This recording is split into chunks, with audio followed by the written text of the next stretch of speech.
महात्मा जी की बिल्ली। एक बार एक महात्मा जी अपने कुछ शिष्यों के साथ जंगल में आश्रम बनाकर रहते थे। एक दिन कहीं से एक बिल्ली का बच्चा रास्ता भटक कर आश्रम में आ गया।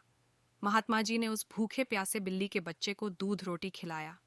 वह बच्चा वहीं आश्रम में रहकर पलने लगा।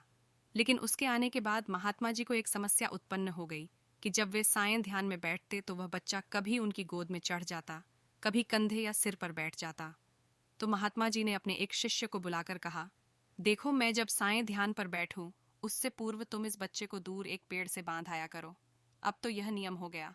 महात्मा जी के ध्यान पर बैठने से पूर्व वह बिल्ली का बच्चा पेड़ से बांधा जाने लगा। एक दिन महात्मा जी की मृत्यु हो गई तो उनका एक प्रिय काबिल शिष्य उनकी गद्दी पर बैठा। वह भी जब ध्यान पर बैठता तो उससे पूर्व बिल्ली का बच्चा पेड़ पर बांधा जाता।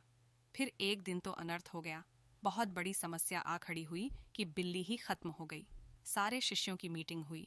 सबने विचार विमर्श किया कि बड़े महात्मा जी जब तक बिल्ली पेड़ से न बांधी जाए तब तक ध्यान पर नहीं बैठते थे। अत पास के गांवों से कहीं से भी एक बिल्ली लाई जाए। आखिरकार काफी ढूंढने के बाद एक बिल्ली मिली, जिसे पेड़ पर बांधने के बाद महात्मा जी ध्यान पर बैठे। विश्वास माने, उसके बाद जाने कितनी बिल्लियां मर चुकी और न जाने कितने महात्मा जी मर चुके। लेकिन आज भी जब तक पेड़ पर बिल्ली न बांधी जाए तब तक महात्मा जी ध्यान पर नहीं बैठते हैं। कभी उनसे पूछो तो कहते हैं, यह तो परंपरा है। हमारे पुराने सारे गुरुजी करते रहे, वे सब गलत तो नहीं हो सकते। कुछ भी हो जाए हम अपनी परंपरा नहीं छोड़ सकते।